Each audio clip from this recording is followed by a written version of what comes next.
یہ 20ویں صدی کے آغاز کے وقت جسے ہم پورا کہتے ہیں مڈل ایسٹ، بلکہ صرف مڈل ایسٹ نہیں، پورا شمالی افریقہ سلطنت عثمانیہ کا حصہ تھا، خلافت عثمانیہ۔ لیبیا، الجزائر، مصر، پورا حجاز، یمن، پورا عراق، شام، اور یہ شام ہی کے حصے ہیں در حقیقت، اردن اور لبنان، یہ سب، یہ شام عرب، عراق عرب، یہ پورا علاقہ خلافت عثمانیہ یہ اس کا حصہ تھا۔ پہلی جنگ عظیم میں انگریزوں نے عربوں کو بغاوت پر آمادہ کیا، غداری پر آمادہ کیا، انہوں نے خلافت عثمانیہ کے خلاف بغاوت کی، بیج بوئے ان کے دلوں کے اندر نفرت کے، ابھارا انہیں، تم ترکوں کے غلام کیوں ہو، تمہیں خود حاکم ہونا چاہیے، تم کھڑے ہو جاؤ، ہم مدد کریں گے، تم بغاوت کرو، تم ان ترکوں کے خلاف ہماری مدد کرو، ہم تمہیں آزاد کر دیں گے، تم اپنے پاؤں پر خود کھڑے ہو جانا۔ یہ بہت ہی ہمارے لیے دردناک المیہ ہے اس پہلی جنگ عظیم کا۔ کرنل لارنس جیسا شخص، برطانوی استعمار،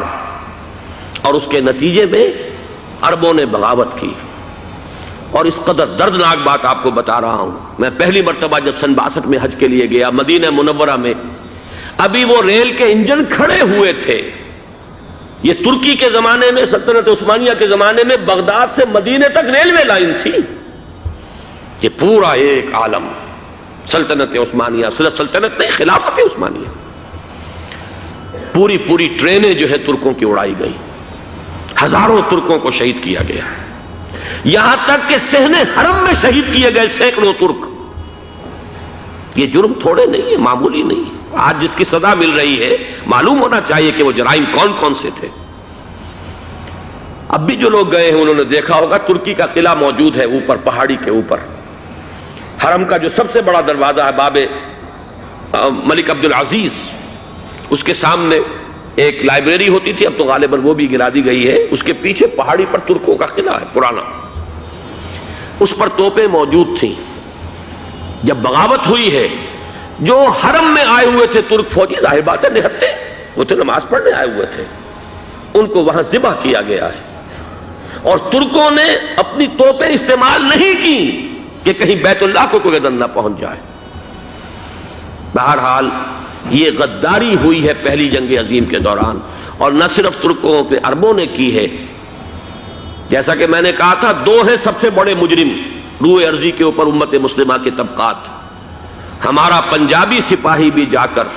انگریزوں کی مدد کر کے ایلن بی کو قبضہ جو لے کر دیا بغداد کا، اس میں ہمارے مسلمان پنجابی سپاہی بھی شامل تھے۔ یہ خون چکاں باب ہے ہماری تاریخ کا اس صدی کا۔ لیکن اس کے بعد سلطنت عثمانیہ کے ٹکڑے ہو گئے، چیتھڑے ہو گئے۔ ایک انگریز نے لکھا ہے یہ جملہ، زہر میں بجھا ہوا جملہ، کہ تاریخ میں یہ بات ثبت ہو جائے گی کہ ایک انگریز نے اس سلطنت کے ٹکڑے کر دیے کہ جو عمر فاروق نے قائم کی تھی رضی اللہ تعالیٰ عنہ۔ یہ پورا عالم، یہ تمام علاقہ کس نے فتح کیا تھا؟ یہ بات ہاتھ بدل گئے تھے، پھر ترک آ گئے، خلافت عثمانیوں کے پاس چلی گئی، لیکن یہ سلطنت تو حضرت عمر رضی اللہ تعالیٰ عنہ کے زمانے سے چلی آ رہی تھی۔ اس کو ایک انگریز کرنل نے، اور اس نے بغاوت پہ آمادہ کر کے عربوں کو اور ترکوں کے پیٹھ میں چھرا ڈھپوا کر ان کے ذریعے سے اور ٹکڑے کر دیے۔ لیکن جب جنگ ختم ہوئی، اب انہوں نے کہا کہ اب ہمیں آزادی دیجیے، تو اب انہیں معلوم ہوا کہ غداروں کو دنیا میں کیا ملتا ہے۔ ٹکڑے کر دیے گئے۔ یہ حصہ عراق یہ انگریز کے پاس رہے گا، شام کا یہ علاقہ یہ فرانسیسیوں کے پاس رہے گا،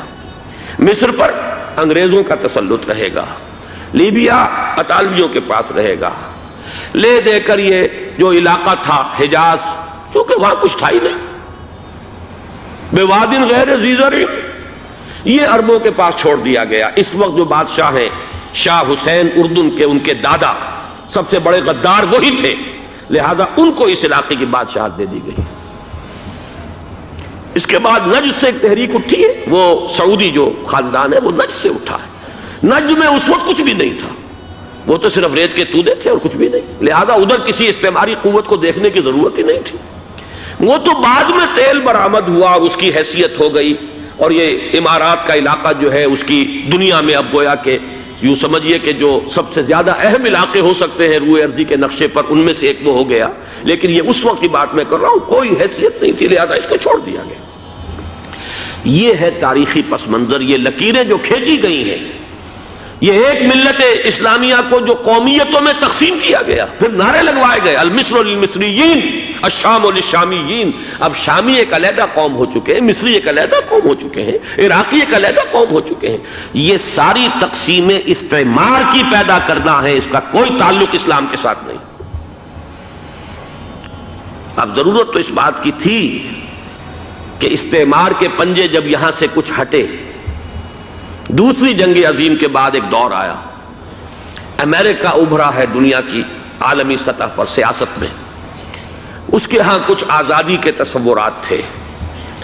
اس نے بھی سپورٹ کیا۔ برطانیہ کمزور ہو چکا تھا، وہ اتنے بڑے علاقے کو اب ہولڈ نہیں کر سکتا تھا۔ ہندوستان بھی آزاد ہوا، پھر یہ کہ اور دوسرے علاقوں سے بھی اس کو پسپائی اختیار کرنی پڑی۔ استعمار کے پنجے جس طرح بھی ہوئے، ان کے سینوں سے، عربوں کے سینوں سے جو ہے گویا کہ وہ ہٹے، لیکن امریکہ نے ایک اپنی بہت بڑی حکمت عملی جو اختیار کی، عالم عرب کے سینے میں اسرائیل کا خنجر پیوست کر دیا، تاکہ یہ کبھی آزاد نہ ہو جائیں، ہمارے انگوٹھے تلے رہے، ہماری پالیسی گورن کرے۔ یہ استعمار کا دوسری جنگ عظیم کے بعد، جہاں برطانوی استعمار، فرانسیسی استعمار رفتہ رفتہ یہ ہٹنے شروع ہوئے۔ صدر ناصر نے انگریزوں کو اٹھا کر پھینکا میڈیٹرینین میں اور دوسرے جگہوں سے، الجزائر نے آزادی حاصل کی فرانس سے، اطالویوں سے جو ہے لیبیا والوں نے آزادی حاصل کی، یہ ہو گیا، لیکن ایک خنجر پیوست کر دیا گیا اسرائیل کا سینہ عرب میں۔ اس صورتحال میں ظاہر بات ہے کہ ایک تو بڑی آئیڈیل پوزیشن تھی کہ پورا عالم اسلام متحد ہو، لیکن وہ تو بہت دور کا خواب معلوم ہوتا ہے۔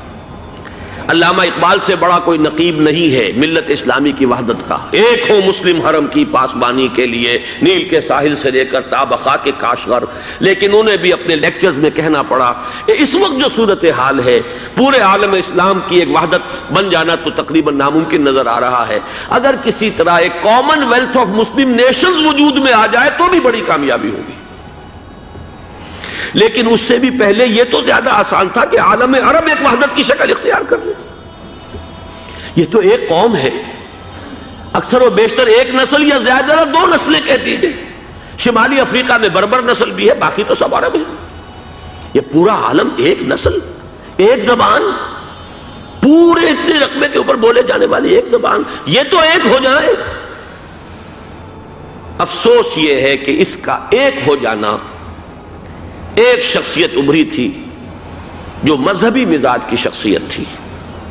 جو دینی مزاج کی حامل شخصیت تھی، اگر اس کی قیادت میں عالم عرب متحد ہو جاتا تو واقعتاً ایک بہت بڑا جو ہے مرحلہ وہ طے ہو جاتا پوری عالمی ملت اسلامیہ کی ایک وحدت اختیار کرنے کا۔ وہ شخصیت تھی شاہ فیصل شہید کی، اور اس لفظ کے ساتھ ہی آپ کے ذہن میں آ گیا ہوگا کیوں انہیں شہید کر دیا گیا، کس نے کیا کرایا، کہاں سے تعلیم حاصل کر کے آیا تھا وہ جس نے شہید کیا شاہ فیصل شہید کو، اس کی گردن پر کون سوار تھی، وہ یہودی لڑکی کے جس کے فوٹو بھی شائع ہوئے، ایک گردن پر اٹھائے کھڑا ہوا شہزادہ اپنی ایک یہودی دوست کو، لڑکی کو، اور وہی ہے کہ جس نے جا کر پستول سے شہید کیا ہے۔ جان اچھی طرح جان لیجئے، جیسے بارہا میں نے عرض کیا ہے کہ حضرت عمر کو شہید کرنے والا کہنے کو ابو لولو فیروز تھا، لیکن اس کے پیچھے پورا ایرانی نسل پرستی کا جو پورا پس منظر ہے، اسے تو ہر شخص جس کی ذرا بھی نگاہ جو ہے جو صرف منظر کو نہ دیکھ رہی ہو، پس منظر کو بھی دیکھنے والی ہو، وہ تو جان لے گی کہ ابو لولو فیروز ایک فرد کا نام نہیں تھا، وہ ایران کا انتقام تھا عالم عرب سے۔ بالکل اسی طریقے سے یہ امریکی استعمار کا ہتھ کنڈا تھا، اسے محسوس ہوا۔ شاہ فیصل مذہبی مزاج کا شخص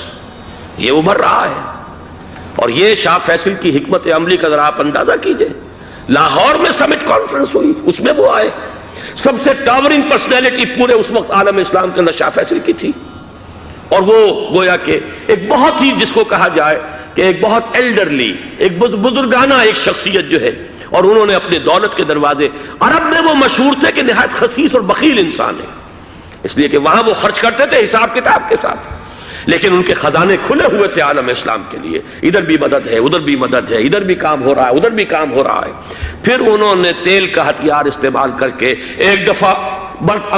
امریکہ کو دن میں تارے دکھا دیے تھے، لہذا ان کا ہٹایا جانا سین سے یہ امریکی استعمار کے لیے لازم تھا۔